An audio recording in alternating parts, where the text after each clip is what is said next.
Career planner for banking and SSC. Career planner पूर्वी भारत में सर्वाधिक रिजल्ट देने वाला संस्थान। नमस्कार, वनकम, मैं आपका नायक सर और आज आपके लिए मैं इस ऑनलाइन मंच से सीपी के लाया हूं एक टॉपिक जो बहुत ही इंपॉर्टेंट रोल प्ले करेगा आपके अपकमिंग एग्जाम्स में, जो कि आपको पता है कि अभी एसबीआई के एग्जाम होने वाले हैं और भी जो प्रमोशनल एग्जाम्स हैं, आरबीआई ग्रेड बी का एग्जाम है, तो उन सभी एग्जामों के लिए बहुत इंपॉर्टेंट टॉपिक है जिसका नाम है चैप्टर का बैंक कस्टमर रिलेशनशिप। ये थोड़ा सा एक एडवांस टॉपिक है जो आपके एग्जाम में 3 नंबर सिक्योर करेगा।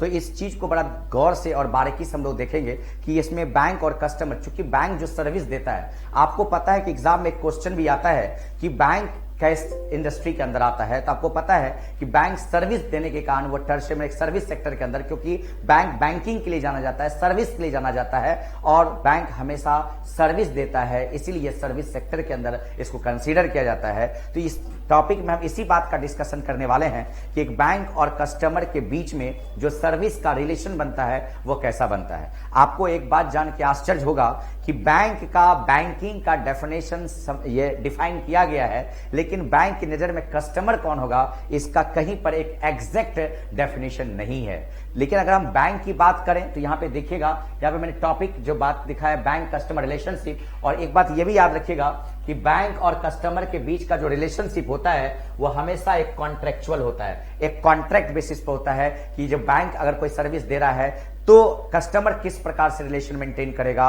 और बैंक किस तरह से रिलेशन मेंटेन करेगा। यहां पे मैंने इसको सेंटेंस में भी लिखा है, the relationship between banker and customer. Banker मतलब जो बैंक की तरफ से है, कस्टमर मतलब जो ग्राहक, depends upon the nature of services provided by the banker. ये डिपेंड करता है बैंक के दी जाने वाली सर्विसेज पर कि बैंक और कस्टमर के बीच में कैसा रिलेशन बनेगा। इस पे बारीकी से क्वेश्चन पूछे जाते हैं, ध्यान देंगे तो 1 नंबर आप लेके आएंगे और गलती से भी अगर थोड़ा सा मिस्टेक किया तो 1.25 नंबर गवा बैठेंगे। तो ध्यान दीजिएगा। तब देखिएगा बैंक कस्टमर, मैंने अभी थोड़ा देर पहले बोला था कि he is dealing with the banker must be relating to the business of banking. Bank customer वो होता है जो बैंक के सर्विसेज को डील करता है, उसको एंजॉय करता हो। ऐसा नहीं कि कोई आम सा बंदा बैंक गया, चाय पी करके कुछ इंक्वायरी करके आ गया तो वो कस्टमर हो जाए, नहीं। बैंक के दी जाने वाली सर्विस को वो एंटरटेन करता हो, एंजॉय करता हो, उसको अवेल करता हो, एक्सेस करता हो, वो सर्विस को अवेल करता हो, निश्चित बात है वैसे कस्टमर ही बैंक के नजर में कस्टमर कहलाएंगे। और रियल में अगर देखा जाए तो कस्टमर का कहीं डेफिनेशन नहीं है, यह बात मैं आपको बता देता हूं, खास करके बैंक के नजरिए से। अब सवाल है कि बैंक के बारे में क्या है, तो मैंने आपको कई बार क्लासरूम में भी पढ़ाया है कि बैंक की परिभाषा जो है, जिसको बैंक कह लीजिए या बैंकिंग कह लीजिए, इसकी परिभाषा under section 5 clause B of banking regulation act 1949 में दिया गया है, जिसमें कहा गया है कि bank is a financial institution और financial company that accept deposits from the general public for the purpose of investment and returns on there. यहां पे देखिए देयर मैंने लिखा है, देयर का मतलब है general public, on their demand in cash, check, demand draft and also provides the facility of loan, advances and other services। अगर इसी बात को मुझे हिंदी में बताना हो तो बिल्कुल सारांश में, बिल्कुल सिंपल में मैं कहना चाहूंगा कि बैंक क्या है, एक वित्तीय संस्था है। देखिए एक्चुअली क्या होता है, डेफिनेशन के टाइम में बच्चे कंफ्यूज रहते हैं कि आंसर करें क्या।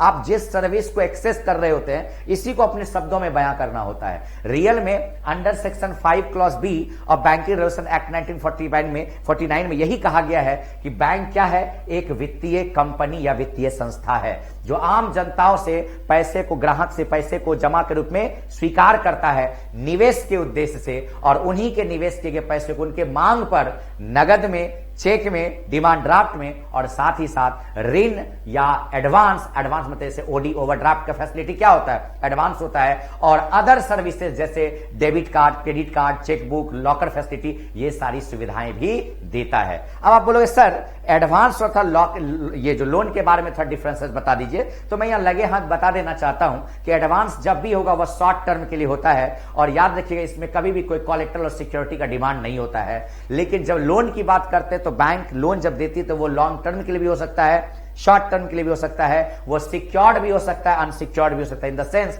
कोलेट्रल के अगेंस्ट भी लोन दिया था और विदाउट कोलेट्रल भी दिया, तो इस बात को ध्यान रखिएगा। लोन और एडवांस भी थोड़ी सी बारीकी वाली अंतर होती है। अब हम लोग बात करते हैं बैंक और कस्टमर के रिलेशनशिप को, फटाफट देखते चलेंगे इस टॉपिक को और एंजॉय करते चलेंगे और 1 नंबर सिक्योर करते चलेंगे।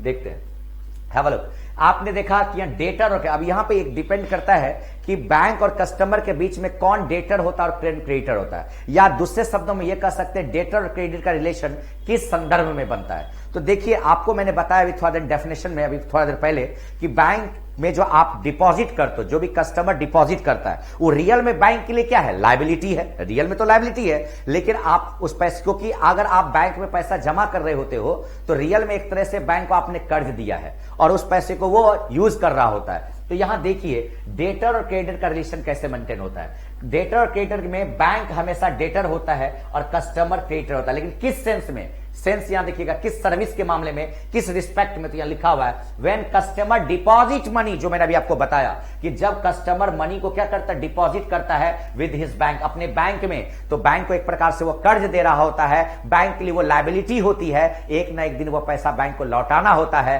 और आपको पता है डेटर का मतलब होता है देनदार, एक ना एक दिन पैसा बैंक वापस लौटाएगा, देगा, इसीलिए बैंक हो जाएगा यहां डेटर। और अनफॉर्चुनेटली बाद में यह पैसा वापस आएगा किसके पास, तो बैंक को, ये कस्टमर के पास। ये पैसा वापस किसके पास आएगा, कस्टमर के पास। तो कस्टमर क्या हो जाएगा, कस्टमर क्या हो जाएगा, आपका क्रेडिटर हो जाएगा। क्या हो जाएगा, क्या हो जाएगा, क्रेडिटर हो जाएगा। और इसी बात को यहां मैंने लिखा है कि कस्टमर बिकेम द लेंडर, इसको कि मैंने बैंक को क्या दिया, कर्ज दिया, तो बैंक जो को कर्ज दिया, तो मैं बैंक की नजर में क्या हो गया, लेंडर। लेंडर मतलब कर्ज देने वाला, और बोरोवर मतलब कर्ज लेने वाला। तो डिपॉजिट के केस में कर्ज कौन दे रहा, मैं दे रहा हूं बैंक को। मैं पैसा जमा कर रहा हूं तो इसका मतलब मैं बैंक को एक तरह से कर्ज दे रहा हूं, तो इसका मतलब मैं लेंडर हो गया। और बैंक मेरे पैसे को ले रहा है तो इसका मतलब वो क्या हो गया, बोरोवर। तो इसका एग्जांपल में सिंपल सा रिलेशन बन गया, क्या बन गया कि डिपॉजिट के केस में बैंक क्या होगा, डेटर होगा साहब, और कस्टमर क्या होगा, क्रेडिटर होगा। एक नंबर आपके पक्के हो गए। यहां पर देखिए, यहां पे मैंने लिखा, यहां पे एक क्वेश्चन और भी आता है कि सर ये तो डिपॉजिट के केस में सिंपल क्वेश्चन था, लेकिन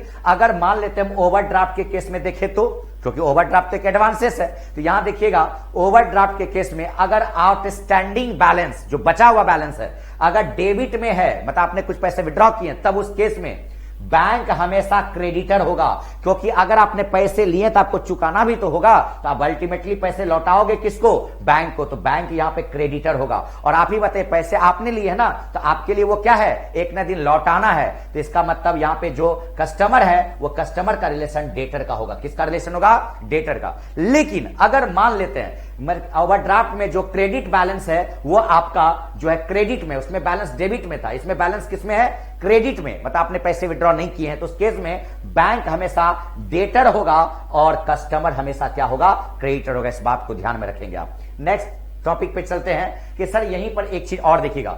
अब यहां पे देखिए सीसी, सीसी मतलब क्या होता है, कैश क्रेडिट। सीसी मतलब क्या होता है, कैश क्रेडिट। और कैश क्रेडिट भी एक प्रकार का शॉर्ट टर्म लोन है। जब मैंने आपको पढ़ाया था क्लास में, तो याद किया डिमांड लोन में मैंने कैश क्रेडिट को पढ़ाया है और वहां बताया है। तो यहां पर भी एक देखिए, कैश क्रेडिट भी एक प्रकार का लोन है। तो अगर कैश क्रेडिट में आपका डेबिट में आपका सेक्शन रहेगा तो आपका रिलेशन वही बनेगा, कौन सा, तो आपका बैंक क्या हो जाएगा, आपका बैंक हो जाएगा क्रेडिटर और आप हो जाएंगे डेटर। लेकिन अगर मान लीजिए आपने सीसी में आपका जो बैलेंस है, आउटस्टैंडिंग बैलेंस है, वो किसमें है, अगर वो क्रेडिट में है, तब यहां पर क्रेडिट के केस में बैंक जो है वो क्या हो जाएगा, आपका डेटर हो जाएगा और कस्टमर क्या हो जाएगा, क्रेडिटर हो जाएगा। सेम रिलेशन बनता है जो मैंने आपको अभी यहां दिखाया था। नेक्स्ट देखिएगा, क्रेडिटर और डेटर का रिलेशन किसमें बनता है। यहां पे देखिए, जब डिपॉजिट के केस में मैंने पाया तो क्या देखा कि बैंक जो है वो क्या है, डेटर है, और कस्टमर क्या है, क्रेडिटर है। लेकिन लोन के केस में क्या होता है, जब हम लोन लेते हैं तो लोन हमारे लिए लायबिलिटी होती है, और जब लायबिलिटी होती है तो एक ना एक दिन पैसा हमको क्या करना होगा, चुकाना होगा। तो हम कर्जदार हैं, हम देनदार हैं, मतलब हम बाद में पैसा एक ना एक दिन लौटाएंगे। तो इस केस में देखिए क्या होगा, बैंक जो हमेशा क्रेडिटर होगा, मतलब एक ना एक दिन बैंक वापस पैसा लेगा और हमको पैसा एक ना एक दिन देना पड़ेगा। तो डेटर देनदार होता है और क्रेडिटर लेनदार होता है। तो लोन के केस में मतलब when the bank lends money, मतलब जब बैंक पैसा दे रहा होता है, किसी को पैसा देता है, देन कस्टमर जो बोरो, कस्टमर किसका रोल प्ले करता है, बोरोवर का, और बैंक किसका रोल प्ले करता है, लेंडर का। और इन दोनों के बीच में जो रिलेशन बनता है उसमें बैंक क्रेडिटर होता है और कस्टमर डेटर होता है। बहुत ही इजी क्वेश्चन था जो मैंने यहां पे बताया। एक नंबर फिर आपने सिक्योर कर लिए। और यहां पे मैंने नोट में लिखा हुआ भी है कि in case bank loan is consider, और आपको पता है मैंने कई बार बताया है कि लोन जो होता है वो बैंक के लिए क्या होता है, एसेट होता है, और आपके लिए क्या है, लायबिलिटी है। और इससे भी आप दिमाग लगा सकते हैं कि अगर लायबिलिटी है तो निश्चित है कि कस्टमर हमेशा इस केस में, बोरोवर हमेशा इस केस में क्या होगा, डेटर होगा। और अगर बैंक के लिए वो एसेट है तो लोन के केस में बैंक हमेशा क्या होगा, क्रेडिटर होगा। तो इस बात को ध्यान में रखना है। नेक्स्ट टॉपिक पर चलते हैं और देखते हैं हम लोग नेक्स्ट में क्या है। नेक्स्ट स्लाइड में हम चलते हैं और देखते हैं कि बैंक ट्रस्टी किस रूप में काम करता है, चाहे ट्रस्टी का लीजिए या बेली का लीजिए, बतवाइज द सेम है, इसमें कोई घबराने वाली बात नहीं है। तो यहां पे देखते हैं कि बैंक और कस्टमर के बीच में बेली और बेलर का रिलेशन कब बनता है, जिसको हमने बेली को क्या बोला, ट्रस्टी। ध्यान से देखिएगा, मैंने लिखा है if a customer keep certain valuable securities with the bank for safe keeping और deposit a certain amount of money for a specific purpose. कई बार ऐसा होता है, आप देखिएगा, जैसे मान लीजिए एग्जांपल के तौर पे मुझे अपनी बहन की शादी करनी है और मैंने क्या किया, कुछ पैसे अपने रखे हैं अपनी बहन की शादी के लिए। अब लगता है मुझको कि अगर मैं घर पे रखूंगा तो डर है, सिक्योरिटी पर्पस के लिए मुझे लगता है कि डकैती हुए कुछ हो गया, मुझे कहीं ना कहीं चिंता सता रही है।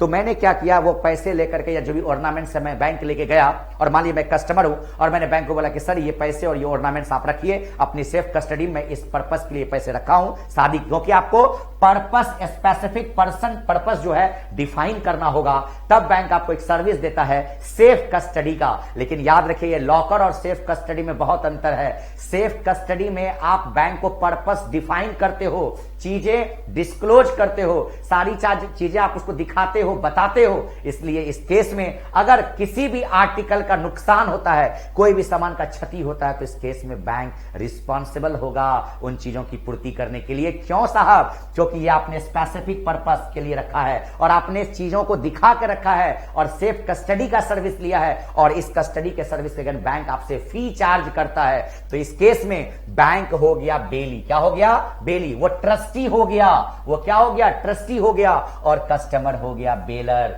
या नहीं तो इसी को दूसरे शब्दों में बोलेंगे बेनिफिशियर, लाभार्थी। चलिए अब यहां पे देखिए next question, bailee and bailor relationship, उसी को मैं दूसरे शब्दों में लिखा है कि दूसरा रिलेशन बन रहा है, बैंक बेली है और कस्टमर बेलर है। जब मैंने भी बोला ये इस केस में देखिए कैसे होता है, आप ही सोचिए, आपके दिमाग में माइंड में एक बात आ रहा होगा कि सर आपने जो गोल्ड रखा या जो पैसे रखे, क्या वो चीजों पर बैंक पोजीशन के साथ ओनरशिप भी होल्ड कर लेगा? नहीं बाबू, याद रखिए मैंने जो गोल्ड रखा या जो मैंने पैसे रखे हैं उस केस में मैंने यहां नोट में लिखा है, देखिए बैंक को मैंने क्या बनाया, बेली। यहां पे भी देखिए सेम चीज लिखा, उसी बात को मैंने यहां एक्सप्लेन किया है ताकि आपको किसी प्रकार का डाउट ना रहे। मैंने बैंक को क्या बनाया, बेली और ट्रस्टी, जिसमें ये लिखा है कि बैंक से पोजीशन मतलब उसको अपने कब्जे में रखेगा, अपने अधिकार में रखेगा, लेकिन उसका ओनरशिप, मालिकाना हक नहीं होगा। मालिकाना हक तो उस कस्टमर का है जिसने वो सामान उसके पास रखा है। तो इसलिए यहां पे बैंक बेली हो गया और कस्टमर क्या हो गया, बेलर या बेनिफिशियर, दोनों में से आप कुछ भी कह सकते हैं। चलिए अब देखिए, व्हेन अ कस्टमर डिपॉजिट, यहां पे देखिएगा, when a customer deposits certain valuable bond securities or other documents with the bank for their safe custody, वही चीज है सेम जो यहां पे ने बोला, कोई बॉन्ड है, सिक्योरिटी और ना कुछ भी है, तो उस केस में भी क्या रिलेशन बनेगा, बेलर और बेली का। तो ये याद रखिएगा, एक नंबर सिक्योर करता जाएगा आपका, इस बात को नहीं भूलिएगा। और यही बात मैंने अभी थोड़ा देर पहले बोला था, जहां लिखा हुआ है कि सेफ कस्टडी के केस में अगर किसी भी आर्टिकल का नुकसान होता है बॉस, तो बैंक आपको आंसर करने के लिए रिस्पॉन्सिबल होगा, क्योंकि आपने सारी चीजें बता करके रखी है। और अब देखते हैं एक नया रिलेशन, देखते हैं एजेंट और प्रिंसिपल का, कि बैंक और कस्टमर के बीच में एजेंट बैंक कब बनता है, प्रिंसिपल कस्टमर कब बनता है, कैसे ये रिलेशन किस सर्विस के रिगार्डिंग बनता है। जा देखिए, बैंक किस केस में एजेंट होगा और कस्टमर किस केस में प्रिंसिपल होगा। यहां पे देखिए मैंने लिखा है, services provided by bank, remittance, collection of cheque, bill, ETC on behalf of the customer. कई बार ऐसा होता है साहब, जैसे मान लीजिए मेरी बेटी क्लास करती, स्कूल में पढ़ती है, अब मेरा शेड्यूल बहुत बिजी है, मेरे पास टाइम नहीं कि मैं जाऊं बैंक स्कूल फीस बार बार टाइम पे जमा करूं। तो मैंने क्या कर दिया ना, बैंक को एक कमांड दे दिया, एक स्टैंडिंग इंस्ट्रक्शन दे दिया कि देखिए साहब, आपको इस स्कूल से इतने तारीख को एक इंटीमेशन आएगा फी के रिगार्डिंग, और आप उस डेट को मेरे अकाउंट से इतना अमाउंट उस स्कूल को आप पेमेंट कर देंगे। तो आपने स्टैंडिंग इंस्ट्रक्शंस दिया और कस्टमर के बिहाफ में बैंक उसका पेमेंट करता है इंटीमेशन के बाद। तो सिंपल सी बात है, तो यहां देखो बैंक एक एजेंट का काम किया, आपके बदले में वो पेमेंट कर रहा है, लेकिन मेन कौन है? आप ही तो हैं। तो इसका मतलब कस्टमर रोल प्ले करेगा प्रिंसिपल का और बैंक रोल प्ले करेगा एजेंट का। बड़ा सिंपल है, कुछ नहीं है। देखो मैं बार बार बोलता हूं, चीजों को समझने का आज भी सबसे अच्छा तरीका है चीजों को तोड़ना सीख जाइए, लेमैन अप्रोच से सीखने की कोशिश कीजिए। और करियर प्लानर का ये जो ऑनलाइन प्लेटफॉर्म है, हम ऐसे टॉपिकों को ही लाएंगे जो छोटी छोटी है लेकिन मगर मोटी बातों पर मैटर करती है। आपके लिए एक अच्छा ऑप्शन बन सकती है आंसर को नंबर कैच करने का। तो ये समझिएगा, इस बात को ध्यान रखिएगा। देखिएगा नेक्स्ट चीज क्या है, यहां पे मैंने और भी लिख दिया पेमेंट ऑफ इलेक्ट्रिसिटी बिल। कई बार हम कमांड दिए रहते हैं, आप देखिए योनो अगर चलाते थे मैनेज बिल करके आता है, जिसमें आप स्टैंडिंग इंस्ट्रक्शन देते हैं कि फलना पेमेंट इलेक्ट्रिसिटी बिल को चला जाए। आप बैंक को जो भी कमांड देते हैं टेलीफोन बिल के रिगार्डिंग, ईएमआई पेमेंट के रिगार्डिंग, जैसा इंस्ट्रक्शंस आपने स्टैंडिंग वे में दिया है, उस केस में बैंक और कस्टमर के बीच में एक ही रिलेशन बनेगा, एजेंट बनेगा बैंक और प्रिंसिपल बनेगा कस्टमर। इस बात को ध्यान रखना है क्योंकि बैंक कस्टमर के बिहाफ में काम कर रहा होता है। और सबसे इंपॉर्टेंट जिसमें बच्चे मैक्सिमम कंफ्यूज करते हैं, लेजर और लेजी, लेजर एंड लेजी। अब किस केस में बैंक क्या रिलेशन मेंटेन करेगा, कस्टमर क्या मेंटेन करेगा, ये सर्विस पर डिपेंड करती है। मैंने बार बार बताया आपको। तो जब लॉकर का सर्विस होता है, क्योंकि लॉकर रेंट पर होता है, आप हमेशा देखिए लिखा था रेंट ऑन लॉकर सर्विस, क्योंकि बैंक लॉकर के अगेंस्ट क्या लेती है? रेंट लेती है। लॉकर आपको लीज पर दिया जाता है और आपको पता है कि लॉकर के केस में बैंक किसी प्रकार का कोई भी गारंटी नहीं लेता, क्योंकि आप लॉकर जब बैंक से लेते हैं, स्टाम्प पेपर वो सारी बातें लिखी जाती है और उसमें ये मेंशन होता है कि बैंक इसमें किसी प्रकार का रिस्पॉन्सिबल नहीं होगा साहब। क्यों? क्योंकि लॉकर में आप रखते हुए सामान आप उसको ये नहीं दिखाते कि हम क्या रख रहे हैं क्या नहीं रख रहे हैं, आपने गोल्ड रखा कि पैसे रखे कि बॉन्ड रखे, क्या रखा, क्योंकि अगर आप नहीं दिखाए हैं तो बैंक उसमें रिस्पॉन्सिबल, और बैंक देखने के लिए बाध्य भी नहीं है इसमें। और यही रीजन है कि अगर आप बैंक में आप जाते होंगे तो लॉकर वाले रूम में देखिए कहीं कैमरा नहीं लगा हुआ रहता है, बाहर तक रहेगा लेकिन घर उसके अंदर में नहीं रहता है, क्योंकि बैंक उसमें किसी प्रकार का हस्तक्षेप नहीं करता। इसीलिए अगर लॉकर के केस में अगर कोई चीज ऊपर गड़बड़ भी हो जाती है, अगर मान लेते हैं, तो बैंक उसमें कोई किसी प्रकार का जवाब देने के लिए बाध्य नहीं होता।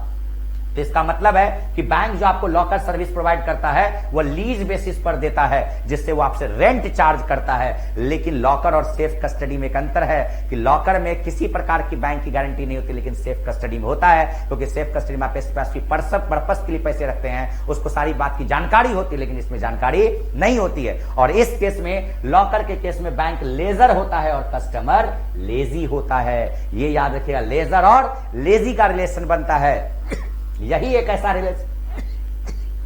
रिलेशन है जहां पे बैंक लेजर हो जाता है और कस्टमर लेजी होता है। बाकी जितना भी रिलेशन होगा आप गौर फरमाइएगा, जहां भी बैंक होगा उसके लास्ट में डबल ई होगा, उस रिलेशन में लास्ट में क्या होगा? Double E. एक ट्रिक बता देता हूं, जितना भी बैंक और कस्टमर का रिलेशनशिप होता है उसमें बैंक के लास्ट वाले वर्ड में ई होगा, डबल ई, और कस्टमर वाला में आर होगा। लेकिन देखिए इसमें उल्टा है, इसमें लेजर हो गया बैंक और लेजी हो गया कस्टमर। तो एक ट्रिक से भी आप आंसर में नंबर लेकर आ सकते हैं। और यहां पे देखिए इसी को दूसरे शब्दों में हम कह सकते हैं लेसर कहिए या लाइसेंसर कहिए, बटवाइज द सेम। और कस्टमर को लेजी कहिए या लाइसेंसी कहिए, बटवाइज द सेम। कहते हैं कि लाइसेंसी बंद हो गया, इसमें मेरा लाइसेंस है, तो इसका मतलब ये लाइसेंसी कस्टमर किसका रोल प्ले करेगा?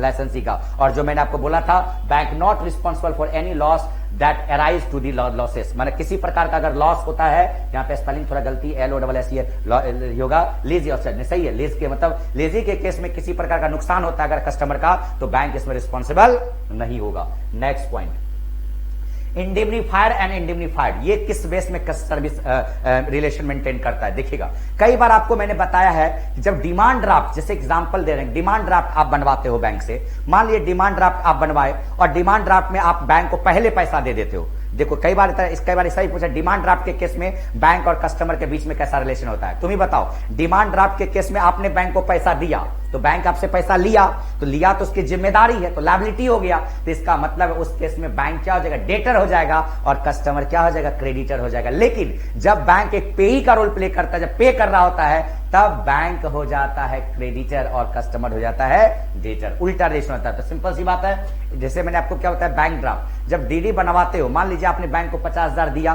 बैंक ने उस डिमांड ड्राफ्ट आपको बना दिया, उसके लिए कमीशन चार्ज किया। आप निश्चित पता है आपको, मैंने क्लास में नेगोशिएबल इंस्ट्रूमेंट में पढ़ाया भी है, demand draft under section 85A of negotiable instrument act 8081 आपने पढ़ा भी होगा। तो मैंने बताया है कि डिमांड ड्राफ्ट मान लीजिए बैंक ने आपको दिया और आप घर लेके जा रहे थे, रास्ते में खो गया, डैमेज हो गया, लॉस हो गया, कुछ भी हो गया, तो उस केस में डुप्लीकेट डिमांड ड्राफ्ट भी बनाया जा सकता है। और इस बात का अधिकार under section 45A of negotiable instrument act 1881 में किया गया। और यह भी बात मैंने क्लासरूम में पढ़ाया आपको। तो यहां देखिएगा कि मान लेते डिमांड ड्राफ्ट खो गया, अब वो बैंक के पास गया कस्टमर की मुझे दोबारा जो है डुप्लीकेट डिमांड ड्राफ्ट इशू कर दीजिए, या मान लीजिए आपने एफडी किया, बैंक में एफडी का रिसीट पेपर मिला, आपने खो दिया, आपने बैंक को बोला कि दोबारा हमको एफडी या डिमांड ड्राफ्ट का डुप्लीकेट पेपर बना दीजिए। अब बैंक के लिए चिंता की बात है, क्यों भाई? क्योंकि आपने पैसे तो एक बार दिए लेकिन वो ड्राफ्ट आपको बना के 2 बार देगा, इसका तो गलत यूज हो सकता है। इस केस में बैंक क्या करता है, आपसे एक बॉन्ड पेपर साइन करता है, एक कॉन्ट्रैक्ट होता है जिसका चर्चा section 124 of Indian contract act 1872 में किया गया है, जहां बैंक और कस्टमर के बीच में कॉन्ट्रैक्ट होता है, एक बॉन्ड साइन होता है, जिसमें कस्टमर ये लिखता है कि जो भी मेरा आप डुप्लीकेट बिल ऑफ एक्सचेंज बना रहे हैं, लेकिन अगर पहले बॉन्ड का यूज किसी प्रकार से गलत तरीके से बैंक में पेश करके किया जाएगा, अगर कर लिया जाता है, तो बैंक इसमें रिस्पॉन्सिबल नहीं होगा और कस्टमर को वह सारा चीज मुआवजा या हर्जाना या उसमें कस्टमर रिस्पॉन्सिबल होगा, बैंक नहीं, क्योंकि आप दोबारा उसको गलत यूज करने के लिए यूज करते हैं या उसका किसी प्रकार से गलत काम लेते हैं, तो इसमें बैंक को नुकसान नहीं झेलेगा। वह सीधा आप पर कहेगा कि भैया आपसे तो बॉन्ड साइन करवाए थे, आप रिस्पॉन्सिबल, हम रिस्पॉन्सिबल नहीं है। तो सारे चीजों का भुगतान आपको करना पड़ेगा। इसीलिए यहां पे मैंने लिखा है इंडिम्निफाइड एंड इंडिम्निफाइड, मतलब बैंक क्या हो जाएगा, इसमें बैंक क्या हो जाएगा, बैंक इंडिम्निफाइड हो जाएगा या इसी को इंडिम्निफाई बोलेंगे, हर्जाना के लिए साइन कराने वाला। और जो साइन करेगा, जो कॉन्ट्रैक्ट साइन करेगा, कौन करेगा, कस्टमर करेगा, तो वो हो जाएगा इंडिम्निफायर। याद रखिए कॉन्ट्रैक्ट के बेस में, तो अभी मैंने वही चीज बताया आपको। और यहां पे लिखा हुआ है transaction of issue of duplicate demand draft fix deposit receipt etc। और ये किन किन केस में होता है, तो मैंने आपको तुरंत पहले बताया था, डिमांड ड्राफ्ट एफडी के रिसीट पेपर के केस में ही अक्सर लोग डुप्लीकेट बनवाते हैं। और इस केस में कस्टमर जो होता है वो इंडिम्निफाइड होता है और बैंक इंडिम्निफाइड या इंडिम्निफाई होता है। याद रखिएगा, ये एक नंबर यहां से भी आप चुरा लेंगे। नेक्स्ट पॉइंट पे देखते हैं। अब देखिए टोटल मैंने एक जगह कलेक्ट कर दिया है कि सर्विस के रिगार्डिंग बैंक और कस्टमर के रिलेशन में क्या रिलेशन बनता है। 2 मिनट दीजिएगा आप, देखिए तुरंत मैं आपको क्लियर कर देता हूं। कई बार ऐसा होता है आप बैंक पहुंचे डिपॉजिट के इरादे से और आप अपने साथ एक कैरी बैग लेके गए थे, आपने डिपॉजिट तो किया, गलती से वो बैग वहीं छूट गया और आप बैंक ब्रांच से बाहर निकल गए, तो क्या वो सामान बैंक बेच देगा? नहीं, ऐसा नहीं करेगा।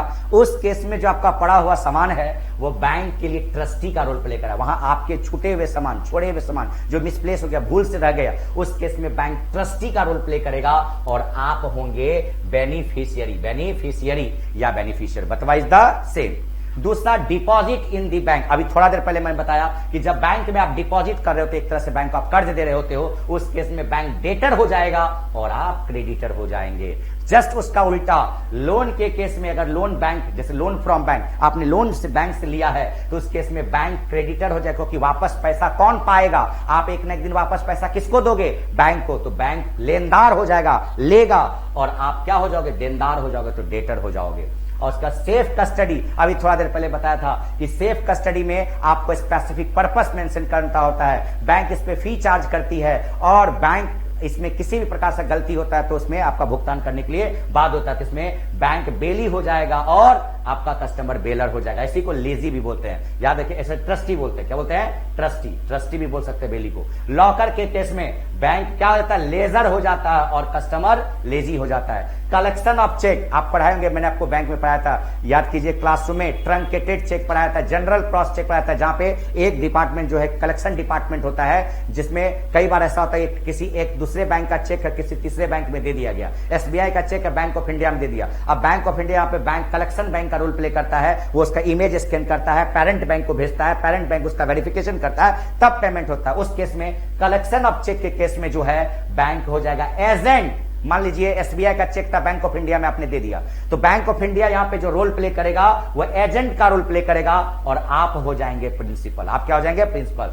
परचेज ऑफ ड्राफ्ट, जो डिमांड ड्राफ्ट का केस में, देखिए मैंने वही बात बताया, डिमांड ड्राफ्ट के केस में आप क्या होता है? पैसा देते हो बैंक को बनाने के लिए, मतलब बैंक का लायबिलिटी है, तो लायबिलिटी हुआ तो बैंक क्या हो जाएगा? डेटर हो जाएगा और आप क्या हो जाएंगे? क्रेडिटर हो जाएंगे। पेई ऑफ ड्राफ्ट, अभी थोड़ा देर पहले मैंने बताया था, जब बैंक उसका पेई बुक में भुगतान करता है तब बैंक यहां पर हो जाता है ट्रस्टी। क्या होता है? ट्रस्टी। और यहां पे कस्टमर रहता है बेनिफिशियरी। और प्लेज, जब आप लोन लेते हो तो लोन के केस में जो ऑर्नामेंट्स या कोई भी गोल्ड या ऐसी चीजें रखते हो जिसमें पोजेशन बैंक के पास होता जरूर है, लेकिन ओनरशिप बैंक के पास में। जैसे अंगूठी, ये अंगूठी मेरा है, मान लीजिए मुझे पैसे की जरूरत है, मैंने बैंक के पास ये अंगूठी रखा, तो क्या अंगूठी भले बैंक के पास है, उसके कब्जे में है, उसके अधिकार में, लेकिन अंगूठी का मालिक वो नहीं है। तो ऐसे सिक्योरिटी को बोलते हैं प्लेज, जो मैं लोन चैप्टर को पढ़ाने से पहले क्लास में पढ़ाता हूं, टाइप्स ऑफ सिक्योरिटी में। तो प्लेज, और प्लेज के केस में कस्टमर, बैंक क्या है, पावनी है, क्या है, पावनी, जिसको प्लेजी भी बोलते हैं, और कस्टमर होता है पावनर, और इसको दूसरे शब्दों में प्लेजर बोलते हैं। और मॉर्गेज होता है इमूवेबल प्रॉपर्टी,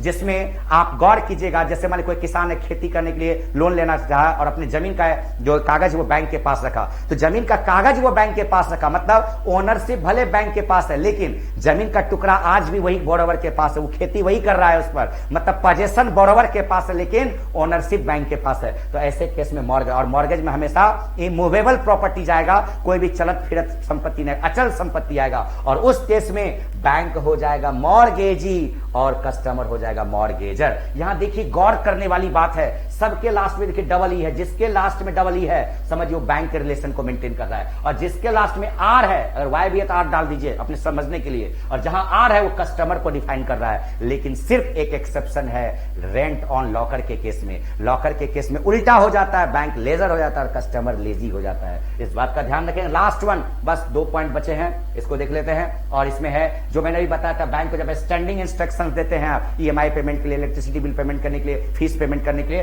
तो उस केस में बैंक एजेंट होता है और आप प्रिंसिपल, कस्टमर प्रिंसिपल होता है। जब आप बैंक को सिक्योरिटीज, जैसे कस्टमर के बिहाफ में कोई सिक्योरिटीज को परचेज कर रहा होता है, खरीदता होता है, तो उस केस में बैंक एजेंट हो जाता है और कस्टमर क्या हो जाता है, प्रिंसिपल हो जाता है। मनी डिपॉजिट, कई बार ऐसा होता है, जैसे मान लीजिए कोई एक्स बंदा है, आपका दोस्त है, बैंक में काम करता है, आप गए बैंक में, उसको पैसा दे दिए, लेकिन ये बताना भूल गए कि इस पैसे को सेविंग अकाउंट में डालेगा कि करंट अकाउंट में, एफडी करेगा, कुछ नहीं बताया, आपने इंस्ट्रक्शन नहीं दिया, लेकिन पैसे दे दिए, पर्पस डिफाइन नहीं किया आपने, डिस्पोजल पर्पस इंस्ट्रक्शन नहीं दिया, तो ऐसे केस में बैंक उस पैसे को रखेगा ट्रस्टी के तौर पर और आप हो जाएंगे बेनिफिशियरी या बेनिफिशियरी। बताइए द सेम।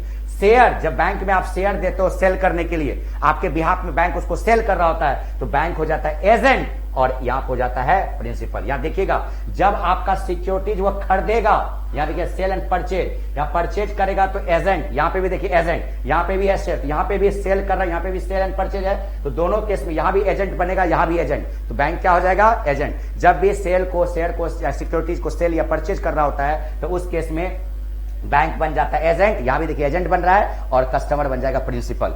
और हाइपोथिकेशन के केस में आपको पता है कि हाइपोथिकेशन क्या होता है। हाइपोथिकेशन होता है, आपको पता है कि मैंने बताया आपको, जैसे मान लीजिए कोई गाड़ी है, गाड़ी में डाउन पेमेंट आपने कुछ अमाउंट किया और कुछ पैसे आपने अपने लगाए हैं, तो बताइए उसमें बैंक का भी पैसा लगा हुआ है, तो क्या गाड़ी का जो कागज बनेगा, मालिकाना हक जो बनेगा, क्या उस बैंक के नाम का बनेगा? नहीं, उसमें नाम भी आपका होता है, और गाड़ी आपके कब्जे में रहती है, मैंने हर वो संपत्ति जिसका यूज भी आप कर रहे हो, लेकिन उसमें पैसा बैंक का भी लगा, मतलब पोजेशन भी आपके पास है और ओनरशिप भी आपके पास है, तो उसको बोलते हैं हाइपोथिकेशन। और उस केस में बैंक हो जाता है हाइपोथिकेटी और बैंक कस्टमर हो जाता है हाइपोथिकेटर। और असाइनमेंट के केस में यह भी एक सिक्योरिटी का टाइप है, जिस केस में जब आप डॉक्यूमेंट के, जैसे मान लो बॉन्ड पेपर के अगेंस्ट, इन सब जैसे एलआईसी बॉन्ड पेपर के अगेंस्ट लोन ले रहे होते हो, एफडी के अगेंस्ट लोन ले रहे होते हो, उस केस में असाइनमेंट, जब आप जमा करते हो एफडी का रिसीट पेपर, या मान लेते हैं आप एलआईसी का बॉन्ड पेपर को जमा करके लोन लेते हो सरेंडर वैल्यू करके, तो वहां पे असाइनमेंट उसको बोलते हैं, और उस केस में बैंक हो जाता है एसाइनी और कस्टमर हो जाता है एसाइनर।